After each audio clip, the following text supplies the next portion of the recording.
Hello students, आज हम exercise 11.2 class 8 chapter 11 direct and inverse proportion, direct and inverse variation भी बोलते हैं। इसका हमने इंट्रोडक्शन दिया था आपको।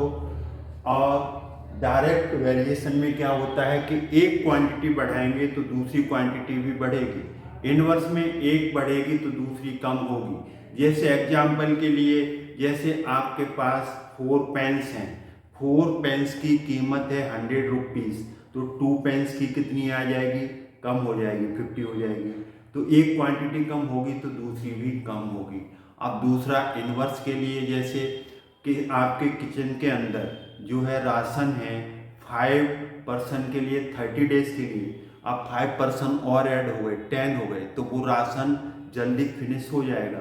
वो 10 डेज का था, 30 डेज का था, वो 15 डेज का हो जाएगा। तो इनवर्स उल्टा, जैसे आपकी गाड़ी कार 40 किलोमीटर पर आवर से जा रही है, तो आप किसी डेस्टिनेशन पे 2 आवर्स में पहुंचते हैं। अब स्पीड को 40 की जगह 80 कर दें तो वो 2 आवर्स की जगह 1 आवर लगेगा। स्पीड बढ़ेगी तो टाइम टेकन कम होगा, टाइम टेकन ज़्यादा होगा तो स्पीड कम होगी। इनवर्स, तो इसमें हमें देखना है question number 5, which of the following are in inverse proportion. कौन इनवर्स में है और कौन डायरेक्ट में है? The number of workers on a job and the time to complete the job. तो ये क्या है? The number of workers and the time to complete the job are in inverse proportion. ये उल्टा है, because less workers will take more time to complete a work and more workers will take less time to complete same work. तो इसमें inverse आएगा। कौन सा आएगा? Inverse variation आएगा। तो इसमें ये इनवर्स वेरिएशन क्यों है? क्योंकि इनवर्स वेरिएशन इसलिए है कि इसमें इनवर्स वेरिएशन इसलिए है कि हम इसमें नंबर ऑफ वर्कर्स बढ़ा देंगे। नंबर ऑफ वर्कर्स, जैसे हमने 4 वर्कर लिए तो वो काम आपका 10 दिन में काम कर रहे हैं। अगर हमने 8 वर्कर्स कर दिए तो ये काम 5 दिन में फिनिश हो जाएगा। तो वर्कर्स बढ़ रहे हैं, डेज कम आ रहा है, तो इसे इनवर्स प्रोपोर्शन में है। अब दूसरा वाला देखिए, तो दूसरा वाला देखिए, the time taken for a journey and the distance travel in a uniform speed. Speed नहीं बदल रही है, स्पीड नहीं बदल रही, स्पीड वही है। तो स्पीड नहीं बदलेंगे तो इसमें कौन सा वेरिएशन आएगा? सेकेंड वाले में। Time taken and distance covered are in direct proportion. देखिए, आप 10 किलोमीटर चलने के लिए आप 10 किलोमीटर चल रहे हैं तो आपको यहाँ पर 30 मिनट्स लग रही हैं। सपोज आप 20 किलोमीटर चलेंगे तो 20 किलोमीटर चलेंगे, स्पीड वही है, तो आपको कितना लगेगा? यहाँ पर आपको 60 मिनट्स लगेंगे, टाइम डबल हो गया। तो एक क्वांटिटी बढ़ाने से दूसरी क्वांटिटी बढ़ रही है, तो ये डायरेक्ट प्रोपोर्शन आएगा। एक को बढ़ाएंगे तो दूसरी भी बढ़ेगी। जैसे आपको ये हो गया सेकेंड। अब थर्ड वाला, area of a cultivated land and the crop harvested. तो क्रॉप हार्वेस्टेड कितने? Area of cultivated, it is a direct proportion because more area cultivated land will and more crop. तो यहाँ पर क्या आएगी? जैसे एरिया बढ़ाएंगे, क्या एरिया ऑफ कल्टिवेटेड लैंड बढ़ाएंगे तो क्रॉप हार्वेस्टेड भी बढ़ेगा, उसका क्रॉप का उत्पादन भी बढ़ेगा। तो एरिया बढ़ाने से आपका क्रॉप हार्वेस्टेड भी बढ़ेगा। एक चीज बढ़ाने से दूसरी चीज बढ़ेगी। तो इसमें क्या है? It is a direct proportion because more area of cultivated land will yield more crop. ज़्यादा फसल उत्पादन ज़्यादा होगा अगर हम एरिया बढ़ाएंगे। तो ये डायरेक्ट हो गया। अब हम मूव करते हैं इसका 4th और 5th पार्ट।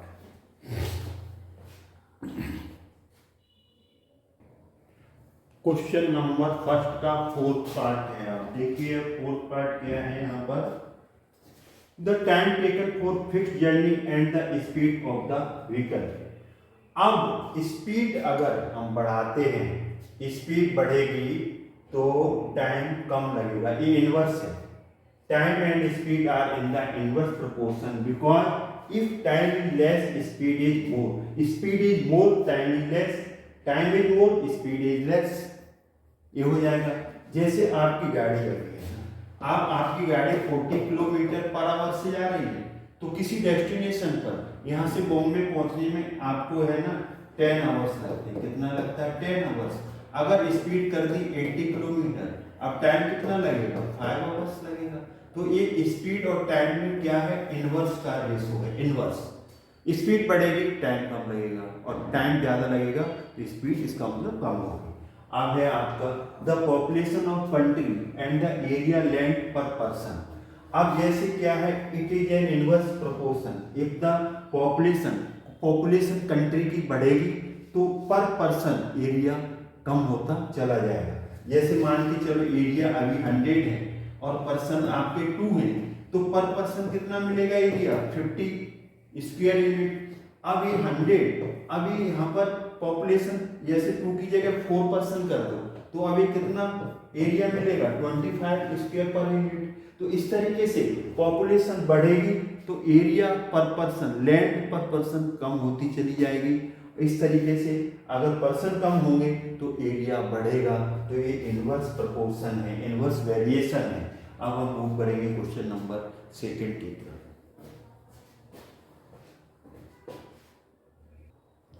अब हम इसका क्वेश्चन नंबर 2 करेंगे। क्वेश्चन नंबर 2 क्या है, इसको पढ़ेंगे फिर करेंगे। In a television game so the prize money of ₹1 lakh, ये कितना? 1 lakh is to be divided equally divide करना है एमंग द विनर्स, जो विनर्स हैं उनके बीच में। Complete the following table and find the whether the prize money given to an individual winners is directly और inversely proportion to the number of winners. Number of winners कितना? 1 2 4 5 8 10 20। Number of winners बढ़ रहे हैं। अब price starting में कितनी है? 1 लाख। अब वो 2 में डिवाइड करेंगे तो कितनी आ गई? 50,000। अब हम 4 में डिवाइड करेंगे। 1 लाख को किस में डिवाइड? तो ये जो आपकी जो third prize, first prize second prize, जो थर्ड प्राइज है वो थर्ड प्राइज आपका। अब 1 लाख को, 1 लाख है ना, इस 1 लाख को अब यहाँ से ये 2 से डिवाइड हुआ 50, 1 लाख है। तो अब आपकी जो थर्ड प्राइज आएगी, थर्ड प्राइज, तो थर्ड प्राइज 1 लाख, तो 1 लाख कितना है? 3 2 5, ये 5, ये 4 पर्सन में, 4 विनर्स में डिवाइड होगी तो ये कितनी आ जाएगी? ये 125, 4 जा 100, 25,000 आ गया। ये कितना आ गया? 25,000। ये कटेगा तो 25,000। तो ये वाली जो प्राइस है वो आपकी थर्ड प्राइस 25 की आ गई। अब हम इस वाले को, ये कौन सी है? फर्स्ट है, सेकंड है, ये थर्ड है, ये फोर्थ प्राइस है। अब हम फोर्थ प्राइस लेंगे, तो फोर्थ प्राइस लेंगे तो टोटल कितना था आपका? 1 लाख। तो 1 लाख को किस में डिवाइड करना है? 5 विनर्स में। 5 2 जा 10, ये कट गया और ये 4 जीरो मिलेंगे, तो 1 2 3 4, ये 20,000 रुपीज, 20,000। ये क्या आ जाएगी? आपकी फोर्थ प्राइज आ गई। फिफ्थ प्राइज ये आपकी 20,000 की आ गई। अब हम इसमें आगे बढ़ते हैं। अब हम इसका जो है कि अगली प्राइज हम लेंगे। तो अगली प्राइज देखिए कैसे लेंगे हम, इसको इरेज करते हैं, आगे देखते हैं हम। हमने यहाँ तक निकाल दी ना आपकी फिफ्थ तक, ये फोर्थ प्राइज निकाल दी। अब फिफ्थ प्राइज आएगी, फिफ्थ प्राइज, तो फिफ्थ प्राइज तो ये कितना है? 1 लाख है, तो 1 लाख को डिवाइड करेंगे। फिफ्थ प्राइज, ये फोर्थ है ना, ये फिफ्थ प्राइज 8 में डिवाइड करेंगे, 8 में, तो 8 में डिवाइड करेंगे तो देखो यहाँ से 1 लाख को, 1 लाख है ना, इस 1 लाख को 8 से डिवाइड कर दो। 1 लाख है ना, डिवाइडेड बाय 8, 125 12500, ये आ जाएगा 12500। ये यहाँ से कटेगा तो ये आ जाएगा 12,500 आ जाएगा। जैसे आपका है ना ये काट दो, 4 से काटो या 2 से काटो, 4 2 से कटेगा ये 5, 4 जीरो आएंगे, फिर 2 से काटो ये 25 आएगा, ये आ गया, फिर 2 से कटेगा 12,500 ये आ जाएगा 12,500। जो फिफ्थ प्राइज आएगी 12,500 की आएगी। कितने की आएगी? 12,500। सब में यहाँ पर यूनिट रुपीस लगा देंगे आप। एक फिफ्थ प्राइज हो गई। अब सिक्स्थ प्राइज देखेंगे। तो सिक्स्थ प्राइज देखिए, सिक्स्थ प्राइज कितना है? 1 लाख है ना, तो 1 लाख को किससे डिवाइड? परसेंट 10 है, तो ये 10 एक जीरो कट गया, तो रुपीस 10,000। एक कितने का आ जाएगा? 10,000। अब जो लास्ट का है आपकी सेवेंथ प्राइज, सेवेंथ प्राइज, तो सेवेंथ प्राइज निकाल दो। सेवेंथ प्राइज कितने की आएगी? टोटल अमाउंट कितना है? 1 लाख, 1 2 3 4 5 1 लाख। यहाँ भी 1 लाख का 10% में डिवाइड करना था, 10 से डिवाइड कर दिया। 10 विनर्स थे, यहाँ पर 20 विनर्स हैं, 20 से डिवाइड करोगे, एक कट गया, 2 5 का 10, ये 000 आ जाएगा। तो ये जो प्राइस आएगी वो 5,000 की आएगी, 5,000। इस तरीके से आपके सारे विनर्स, सारे प्राइजेस डिस्ट्रीब्यूट हो गई। इस तरीके से ये आपका क्वेश्चन नंबर सेकंड हो गया। अब हम मूव करेंगे क्वेश्चन नंबर थर्ड की तरफ। Hello students, question number third. Rahman is making a wheel using spokes.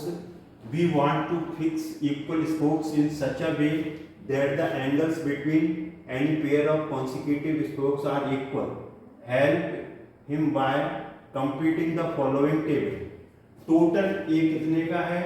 Total जो एंगल है, ये टोटल व्हील 360 डिग्री का बनेगा। अब 360 डिग्री, अब इसे फोर्स में, स्पोक्स का मतलब ये है, ये जो है ना, ये आपके स्पोक्स हैं। ये जो मोटरसाइकिल में ये है ना, ये ताने बोलते हैं हिंदी में, तान, और इसमें स्टिक से इस टाइप की होती है, स्पोक्स हैं। अब जब पूरा 360 का है तो 360 को 4 से डिवाइड करो तो एंगल कितने का आ गया? 90 डिग्री का आ गया। तो ये 90 डिग्री का यहाँ पर आ गया। अब यहाँ पर 360 को 6 से डिवाइड करो तो ये कितने का आ गया? 60 डिग्री का एंगल आ गया। ये 60 डिग्री का एंगल आ गया यहाँ पर। ये क्या है? जो जितने here the number of spokes are increasing and the angle between a pairs of consecutive spokes is decreasing. जैसे जैसे हम स्पोक्स यहाँ बढ़ाते जाएंगे उतने ही ये इन कॉन्सिक्यूटिव मतलब लगातार, कॉन्सिक्यूटिव का मतलब लगातार, तो ये एंगल कम होते जाएंगे। जैसे हम स्पोक्स बढ़ाएंगे एंगल कम होते जाएंगे। तो इनवर्स वेरिएशन है। अब ये 360 है तो 360 को डिवाइड करो आप यहाँ 8 से, तो 4 2 जा 8, 4 9 जा 36, ये कटेगा तो 45 2 से, तो यहाँ पर क्या आ जाएगा आपका? ये 45 डिग्री आ गया। ये स्पोक्स बढ़ गए ना, 8 हो गए, तो एंगल कम हो जाएगा। अब 360 है, 360 को किससे डिवाइड करेंगे? 10 से, 10 स्पोक के लिए, तो ये 36 डिग्री आ जाएगा। कितना आ जाएगा? 36 डिग्री। अब 360 को किससे डिवाइड करेंगे? 12 स्पोक्स हैं, तो 12 से 12 3 जा 36, 30, तो ये एंगल कितने आ गया? 30 डिग्री। तो ये आपने टेबल भर दी यहाँ पर, ये टेबल आपकी यहाँ से भर गई। तो ये यहाँ से आपकी टेबल ये है, ये कितना है? 45 डिग्री है। ये कितना है? 36 डिग्री है। ये कितना है? 30 डिग्री। इस तरीके से स्पोक्स बढ़ते जाएंगे, एंगल कम होता जाएगा। ये सब वैल्यूज आ गई। अब इसका जो फर्स्ट पार्ट है, तो फर्स्ट पार्ट का हम आंसर देंगे। फर्स्ट पार्ट इसका जो आंसर है वो क्या है? देखिए आप यहाँ से फर्स्ट का, are the number of spokes and the angles found between the pairs of consecutive spokes in inverse proportion. Yes, here the number of spokes are increasing and the angle between a pair of consecutive spokes is decreasing. जैसे spokes बढ़ाते जाएंगे, अभी हमने आपको बताया था ना, अब ये 4 स्पोक्स हैं, तो ये 90 डिग्री का एंगल होगा, फिर ये बढ़ा दो तो उतने ही ये एंगल कम होते चले जाएंगे, स्पोक्स बढ़ते जाएंगे, ये स्टिक्स बढ़ती जाएंगी तो वो कम होता चला जाएगा यहाँ पर। अब एक दूसरा पार्ट इसका देखिए, दूसरे पार्ट में क्या है, कैलकुलेट द एंगल बिटवीन, यहाँ पर क्या निकालना है, angle between a pair, angle between a pair of consecutive spokes, total angle 360 का है। अब स्पोक्स कितनी है, 15 स्पोक्स, मतलब ये जो स्टिक्स है ना इसमें ये कितनी है, 15 है, ऐसे करके, ऐसे 15 है तो हम 15 से डिवाइड करेंगे, यहाँ से 3 से डिवाइड करो 12 आएगा, और 120 3 5 का ये आ गया। अब 120 को 5 से डिवाइड करो, 5 2 या 10, ये 2 माइनस करके 5 4 जा, तो ये कटेगा तो 24 डिग्री। जब स्पोक्स कितनी है, जब स्टिक्स कितनी है, उसमें ताने कितनी है, 15 है, कितने हैं 15, तो ये 24 डिग्री का एंगल बनेगा। ये आपका सेकंड पार्ट हो गया। अब हम मूव करेंगे इसका थर्ड पार्ट। तो थर्ड पार्ट में क्या आएगा, देखिए आप यहाँ पर, इसका 24 है, इसका आंसर कितना है 24 डिग्री। अब हम मूव करेंगे इसका थर्ड पार्ट, सेकेंड पार्ट हो गया, थर्ड पार्ट देखिए। Third part, how many spokes, तो नंबर ऑफ स्पोक्स पूछा है, ये इसमें स्पोक्स ऐसी कितनी होंगी, ये जो स्टिक्स है ना, ये स्टिक्स कितनी होंगी, ये। अब यहाँ पर एंगल बिटवीन कॉन्सिक्यूटिव, दो के बीच में जो एंगल है ना, इनके बीच में वो एंगल दे दिया 40 डिग्री, तो ये टोटल एंगल 360 है, ईच एंगल 40 से डिवाइड कर दो, 4 9 जा, तो ये 9, तो ये नंबर ऑफ स्पोक्स कितनी होंगी, 9 होंगी। इस तरीके से ये आ गई 2 2 4 2 6 2 8, ऐसे 9 होंगी, इसमें कितनी होंगी 9। तो each angle the number of spokes needed कितना, 9। टोटल एंगल 360 होता है ना, 360 को हमने स्पोक्स से डिवाइड कर दिया, नंबर ऑफ स्पोक्स निकालने तो इसकी ईच एंगल से डिवाइड कर दिया, 360 को 40 से डिवाइड करेंगे तो 9 आ जाएगा। तो इस तरीके से हमने क्वेश्चन नंबर 1 2 3 ऑफ एक्सरसाइज 11.2 कर दिया। और पार्ट्स हैं इसमें, आई होप ये आपको समझ में आया होगा। अगर ये वीडियो समझ में आया है तो इसे लाइक करें, शेयर करें, चैनल को सब्सक्राइब करना भूलें। थैंक्स गॉड, जय हिंद।